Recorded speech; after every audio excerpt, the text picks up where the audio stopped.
வணக்கம். சாந்தி entertainment channel. எல்லோரும் எப்படி இருக்கீங்க? நல்லா இருக்கீங்களா? இன்றைக்கி சனிக்கிழமை, நாளைக்கு ஞாயிற்றுக்கிழமை. ஞாயிற்றுக்கிழமை 7ஆம் தேதி சந்திர கிரகணம் தோன்ற போதுங்க. அதனுடைய கதிர்வீச்சு நம்ம மேலே படக்கூடாது. கதிர்வீச்சு நம்ம மேலே பட்டாக்கா அது உடம்ப பாதிப்புகள் ஏற்படும். அதனால் கர்ப்பிணி பெண்களுக்கு முக்கியமாக அவங்க உடம்பு அன்மிக்காக இருப்பாங்க. அது விஞ்ஞான ரீதியாக ஆதி காலத்திலே இந்த மாதிரி கதிர்வீச்சினால் எல்லாருக்கும் உடம்பு பாதிப்பு வருங்கிறதுனால தான் வீடு வாசலெல்லாம் சுத்தம் பண்ணி வைக்கணும். முக்கியமாக நம்ம பயன்படுத்துகிற பொருட்கள் புளி, உப்பு இதிலெல்லாம் தர்ப்பையை போடணும்னு சொல்லுவாங்க. தர்ப்பைக்கு அந்த கதிர்வீச்சினுடைய கெட்ட சக்தியெல்லாம் வாங்கிக்கக்கூடிய தன்மை உள்ளது தர்ப்பை.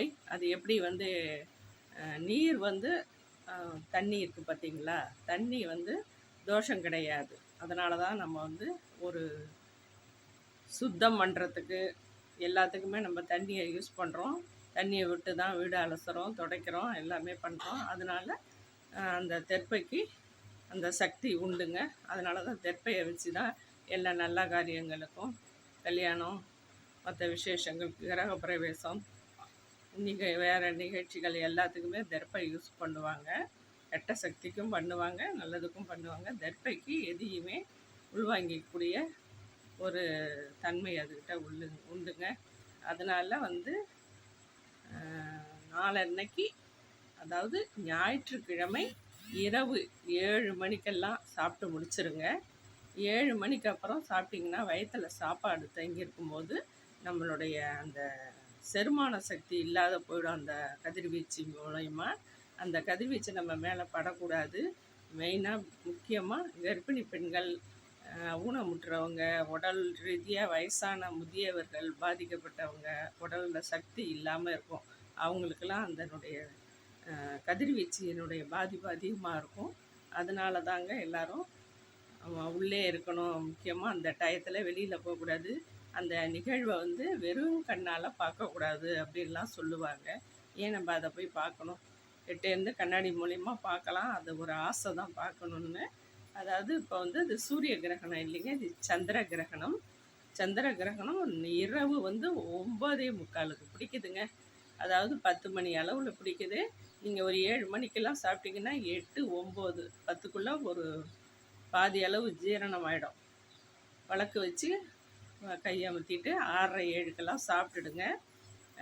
விஞ்ஞான ரீதியாக இது அது அந்த காலத்துலலாம் தீட்டுன்னு சொல்லி இது பண்ணுவாங்க, புரியாத. இது விஞ்ஞான ரீதியாக நம்ம சுத்தம் பண்ணிவிட்டு வீடு வாசல்லாம் அந்த கதிர்வீச்சுடைய பாதிப்பு இருக்கும். அதனால் எல்லாத்தையும் வீடு வாசல் துணிமணி எல்லாத்தையும் அலசிட்டு, முக்கியமாக குளிச்சுட்டு நம்ம சாமியை கும்பிட்டுட்டு அதுக்கப்புறம் சாப்பிட்ணுன்னு சொல்லுவாங்க. முடிஞ்சால் நைட்டில் அந்த கிரகண நேரத்தில் உள்ள அடக்கமாக தூங்கிடலாம். இல்லை நம்ம வெளியில் போகிற வேலை இருக்குதுன்னு சொன்னால் வெளியில் அந்த டயத்தில் 10லேருந்து 1:30 மணிக்கு விடுதுங்க. 4 மணி நேரம் ஆகிடும். அதனால் அந்த டயத்தில் நீங்கள் அமைதியாக தூங்கிடுங்க. காலையில் எழுந்ததும் துணிமணி என்னென்ன வெளியில் இருக்கோ அதெல்லாம் அலசி போட்டுட்டு வீடையும் நல்லா மாப்பு போட்டு தொடச்சிட்டு குளிச்சுட்டு காஃபி குடிங்க, சாப்பிடுங்க. சாமி கும்பிட்றது ரொம்ப நல்லதுங்க. எனி டைம் சாமி கும்பிட்லாம். சாமி கும்பிட்றதுக்கு கணக்கே கிடையாது. அதனால் அந்த கதிர்வீச்சினால் நம்ம சாமியை கும்பிட்றது நம்ம மனசுக்கும் நிம்மதி, உடம்புக்கும் நல்லதுங்க. அதனால் இந்த சந்திர கிரகணத்துக்கு எல்லோரும் அவர்னஸாக இருங்க. சாப்பிட்றது தாங்க மெயின். வயிற்றில் வெறும் ஸ்டொமக்காக இருக்கணும். அதில் உணவு இருந்ததுன்னா நமக்கு டைஜஷன் ப்ராப்ளம், ஏதாவது வேறு பிரச்சனைகள் வருங்கிறதுனால தான் நம்ம காலி ஸ்டொமக்காக இருக்கணும் அப்படிங்கிறது விஞ்ஞான ரீதியாக கண்டுபிடிக்கப்பட்டது. அதனால் நீங்கள் 7 மணிக்குள்ளே சாப்பிட்டுடுங்க.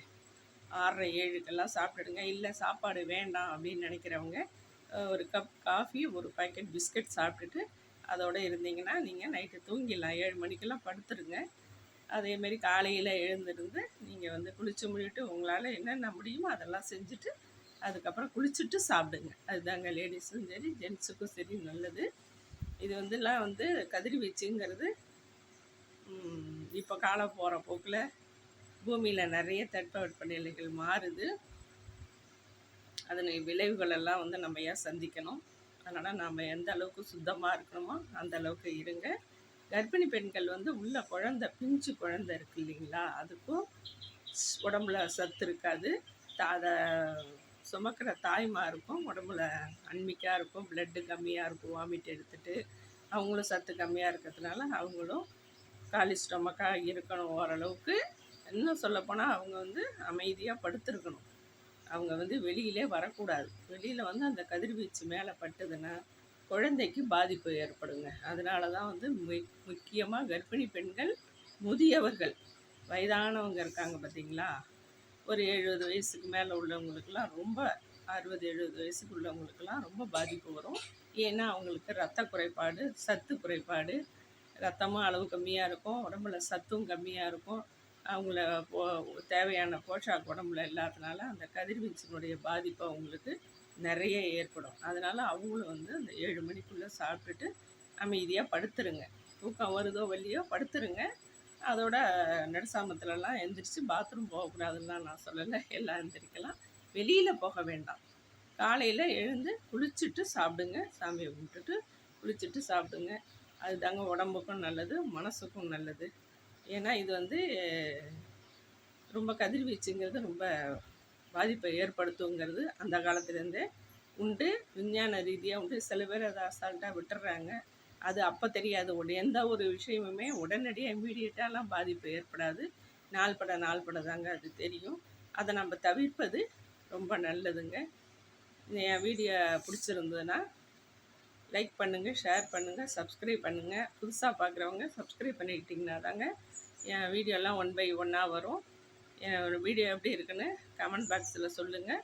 இன்னொரு வீடியோவில் சந்திப்போம். பை.